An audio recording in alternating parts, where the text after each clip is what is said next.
Hey everybody, welcome to the Morning Devo with Bo O, January 19th. And we are in the book of 2 Samuel, chapter 17.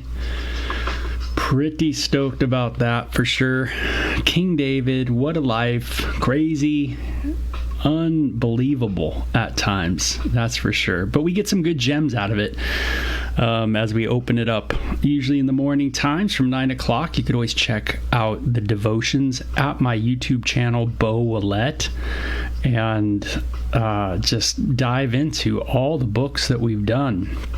And we've done quite a bit, that's for sure. And it's been fun. I've had a blast doing these. So, and Laura's already in the house. Marsha's in the house. So good morning, you two friends. You guys are amazing. So let's get into this, chapter 17 of our devotion time today. It's nice and chilly. I should have made like something hot, like some tea or some coffee or something, but I didn't. Maybe I will after this. Who knows? But you know how that morning voice goes. You always have to kind of clear the throat at times. So I'll be doing that probably throughout the Devo. Hopefully not too much. Okay, so chapter 17. Right before 17 starts, it says, David and Absalom regarded all Ahithophel's advice. So Ahithophel was a very popular counselor, government official of the day. He worked with King David, and now he's given Absalom some advice. And if you remember what the advice was that he first gave to Absalom, it was pretty intense. And it was if you will, some advice that would really put a big wedge, in between Absalom and David, his father. And so what was that advice? It was, Absalom, you take your dad's concubines that remain in his property, and you take them as yourself, for yourself, in a public way. And so that's what Absalom did. And of course, this would have been something seen by everybody. And it says it was. And so now all of a sudden people are like, well, Absalom's the dude. He's the king. He's the guy. Look at, he's got his dad's, ladies, if you will. And Ahithophel said to Absalom, I would choose 12,000 men and set out tonight in pursuit of David. I would attack him while he is weary and weak. I would strike him with terror, and then all the people with him will flee. I would strike down only the king and bring all the people back to you. The death of the man you seek will mean the return of all. All the people will be unharmed. This plan seemed good to Absalom and to all the elders of Israel. Hey, Tina, good morning. So my first thought in the Devo right from the beginning is that, whose advice am I listening to? And that is important. We get advice on all kinds of stuff, right? What is the best places to live? What's the best food? What's the best this? What's the best car? A lot of advice. And a lot of advice could potentially be wrong. That's right. And here you have a government that is getting advice, and the advice is wrong. It's not good. And does this sound like today? Yeah, of course. We can only guess that anybody in government is trying their best, but as the song says, I did my best, and my best wasn't good enough. And that's true. Our best is just not good enough, right? I can try to get saved. I can try to, be with God all I want. But my best just isn't good enough. It just ain't going to happen, right? There's too big of a rift between a holy God and sinful me. I need salvation. Saving. That's right. And that's where we need to start, is in that humble position of knowing we need saving. If we don't think we need to come to God, then we'll just do what we're going to do. And not with much humility a lot of times, but instead a lot of pride. So Absalom said, summon also Hushai the Archite. Remember, he's working for David, by the way, this guy, Hushai the Archite. He's kind of undercover. But, Absalom summons him and says, so we can hear what he has to say. And when Hushai came to him, Absalom said, Ahithophel has given this advice. Should we do what he says? If not, give us your opinion. So Absalom does the right thing in that he seeks other viewpoints. And this is good. I need to seek other viewpoints. Sometimes when I get a knack for something, I'm just that type of guy where I want to go do it. I get something and I go, man, that's it. I'm going to go, that's it. Instead of maybe getting some more advice on it, thinking through it a little more, being patient. So Hushai replied to Absalom, "The advice Ahithophel has given is not good this time. You know your father and his men. They are fighters, and as fierce as a wild bear robbed of her cubs." Woo! You don't mess with King David's crew. I mean, King David has a posse that is intense, right? They know how to fight. They are MMA trained. And so he says, you ain't going to want to do that. And then he says, besides, your father is an experienced fighter. He will not spend the night with the troops. Even now, he is hidden in a cave or some other place. If he should attack your troops first, whoever hears about it will say, there has been a slaughter among the troops who follow Absalom. Then even the bravest soldiers whose heart is like the heart of a lion will melt with fear. For all Israel knows that your father is a fighter and that those with him are brave. So what a great description of King David. It's kind of a neat area of scripture that you usually don't go to when you're thinking about, hey, what was King David like? But here Hushai, who is really one of King David's advisors, is in a stealth mission to pick up the insider news of what's going on in the government of Absalom. And as Hushai is there, he gives this incredible definition or description of King David. And what is it? He's a fighter. He's a strong man. He's a brave man. He's a wild warrior, man. This guy is trained in up to the hilt. This guy will work other people. You bring people over and he's in a cave, he's going to slaughter everybody. He knows how to do stealth missions. He's going to be like Rambo, man, hanging out in the woods, like, with a little piece of, what is it? The stuff you clean your teeth with, you're going to take on the whole world, that kind of idea. It's kind of funny I remember when I first watched Rambo, I was like, man, this guy's amazing. It's just, but this is like the description of King David right here. So, we could say, hey, he's like Rambo here.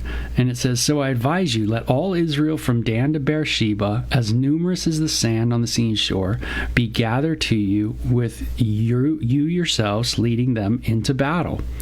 Then we will attack him wherever he may be found, and we will fall on him as dew settles on the ground.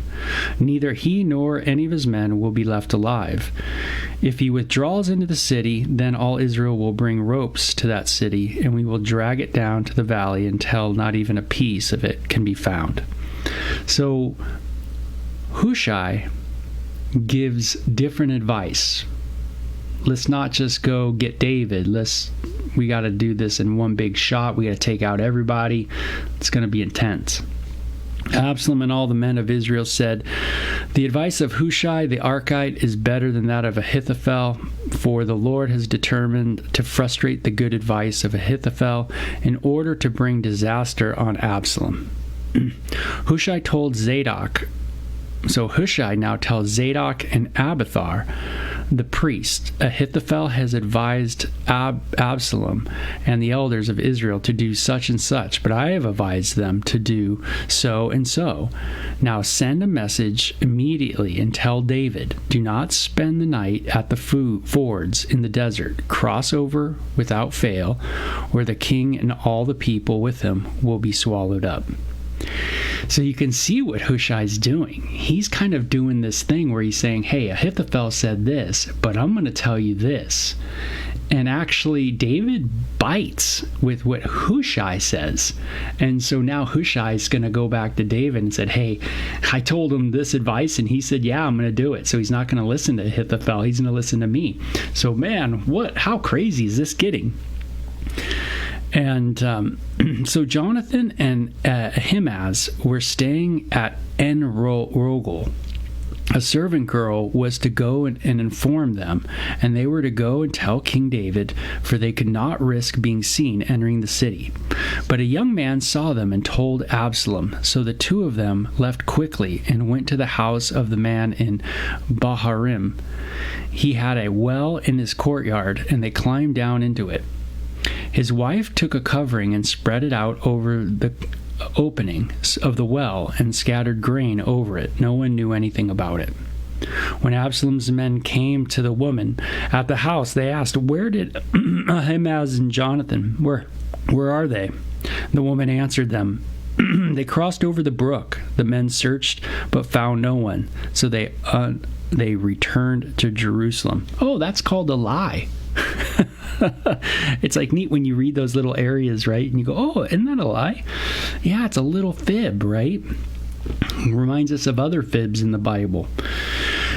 After the men had gone, the two climbed out of the well and went to and informed the King David. So there's a greater purpose going on here, right? Very interesting, right? Lying, but there's a greater purpose here. And they said to him, "Set out and cross the river at once. Ahithophel has advised such and such against you." So David and all the people with him set out and crossed the Jordan by daybreak. No one was left who had not crossed the Jordan.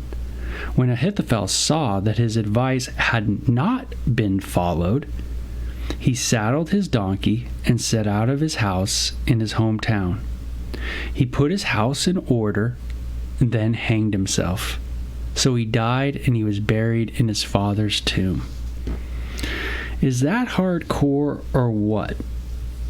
He at this point was so probably obviously assured. He thought that there's no way they're going to win, and that his being a, if you will, traitor was going to be found out, and he'd probably be killed by King David. I mean, really, really sad end to Ahithophel's life. And, some people, it happens like that where our hearts get so burdened where sometimes we feel like we want to take our lives. And that's a real deal. It was sad to hear through the last few years how so many people thought of suicide. People did commit suicide and took their own lives, and just where their hearts were at, right? Sometimes we come to a place of despair in life. But really, we need to be strong in grace, strong in understanding grace, and understanding future grace. That God's got a plan and purpose, and He's got a place for us, and He's a redeeming God, and He's a restorative God. And because if that's not in my mind, then I could lose hope. And there's one thing about studying the Bible that's so important, is that it moves us towards future grace. It's always moving us towards a future hope. Not just current hope. It does that too, but it moves us towards a future. We studied the book of Ezekiel chapter 1 last night. And just when you study like a chapter like that, it moves you forward. It's like one of those things where the heavens open up and you see things differently. And you go, whoa, but it moves you forward. What I mean is it moves you to a place of going, boy, there is a future for me. All's not lost. It's not the end. It's not, it's not just all done. And, people get to that place where they get so locked in to the here and now, so locked into their current situation that they don't see a way out, But, the beautiful thing is there's a passage in the New Testament that always tells us that God makes a way out for us. He always has a way out. He's the way out. And that's what's beautiful. It's not some door that opens up, it's not some window that you climb out, but He is the way out. Even someone who is dying on the cross, in a public way, like Jesus, the way out is His Father, right? That's the way out. And that's the way out of every place. Think of how many people have suffered throughout the years in jail, prisons, people being killed. Even today, with all the Christians that are under persecution in different parts of the world, being in jail, in prison, being, taken captive. They might be in a jail cell, or they might be in some kind of ditch, but they are not in prison at all. They are with Christ, and in Christ, by faith, they are free. And I don't say that just on a whim. That's what the New Testament declares. That's what Paul declared, right? I might be chained, but the Word of God is not chained. Hey, my physical body's chained, but you know what? God's doing a work. See, that kind of future hope, that kind of door that's always open. Ahithophel just did not have it. He tried to build his kingdom, and building his own kingdom failed. And that's why we got to stay away from trying to build our own kingdom. It's not my kingdom to build. I need the Lord to build the house, the Lord to build. And what I mean by that is I got to put things into his hands, He's got to direct my steps and direct your steps today. Yeah, I do the footwork. Yeah, I do a labor, things like that. But I always got to remember that it's God who's directing, God who's building. I want his will to be done, not my own, right? Ahithophel lost sight of that. And that's the sad part of this chapter, right? He tries to, build his government. He tries to side with Absalom and go that route. And Absalom obviously sees another way. He goes Hushai's route as far as an advisor. And Ahithophel realizes and thinks the handwriting's on the wall. They're going to be found out. They're going to lose to David, and I'm going to be defeated. And boy, what a sad end. David went to Mahanaim, and Absalom crossed the Jordan with all the men of Israel. Absalom had appointed Amasa over the army in place of Joab. Amasa was the son of a man named Jether, an Israelite, who had married Abigail, the daughter of Nahash and sister of Zeruiah, the mother of Joab. The Israelites and Absalom camped in the land of Gilead. So many specific things mentioned, huh? When David came to Mahanaim, Shobi, son of Nahash from Rabbah of the Ammonites, and Maker, son of Amiel of Lodabar, and Barzillai, the Gileadite from Roglim, brought bedding and bowls and articles of pottery. They also brought wheat and barley, flour and roasted grain, beans and lentils, honey and curds, sheep and cheese from cow's milk for David and his people to eat. For they said, the people have become hungry and tired and thirsty in the desert. So you see people gathering around King David and giving him a great grocery list, right? Hey, you got to go shopping today at the store? You got to get some stuff? Well, maybe you need, some barley, some wheat, right? Maybe they need some flour, some grain. Maybe you need some honey and curds and sheep, cheese. It's kind of neat, huh? You get a little old, thousands of years ago, shopping list. Pretty cool. So we're going to see what happens now. It's kind of building up. Absalom's kind of got it in mind of, hey, I took Hushai's, his advice, and now we're going to go to war with David. Hushai's, of course, working undercover for David and tells David. So, I got to be careful who I'm receiving advice from. That's for sure. I got to make sure that, I'm always reading the word and that I'm moving in future grace. I'm always moving in that direction. I always see that the way out of things is God. And that's a beautiful way out. And that no matter what the situation is, God is our way out of things. And so there's always the open door, to move in a different direction. If it's not physically, it's with our mind. Our emotions is moving those towards God. So maybe I got to take my emotions today. Maybe I got to move them in the right direction, right? And bring them before God. Whatever those emotions are, fear, insecurities. Maybe there's some, anger there. Maybe there's some discontentment.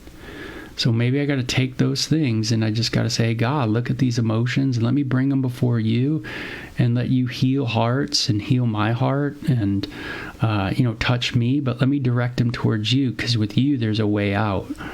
And so I don't get locked into a despair, And sometimes when people struggle with same things over and over and over, it can become despairing, right? Why do I continue to be this way? Why do I continue? And it can, because you're looking at yourself, right? And all you see is like a failure, and that can be tough. And that's why we got to get our eyes off of ourselves, right? And onto God. So Ahithophel, there's a real strong warning there of not going in his direction. So, man, chapter 17, we're getting through the book. We're almost done, right? Not too far away from finishing up this book. Finally, we've kind of been stuck there through the holidays, but we're going to get through it soon enough. So Absalom's death's coming on the scene. We'll get that tomorrow. So you guys have a great day. Thanks for joining me on the Devo. It's always fun doing them. Laura says we need to renew our minds, and that's right. That's what it's all about, right? It's constantly renewing those minds. Tina says thank you, and I say thank you to Tina. That's for sure. And Marcia, you take care as well. So we'll get this thing rolling again. You guys have a great one. We'll talk to you soon, okay? Bye-bye.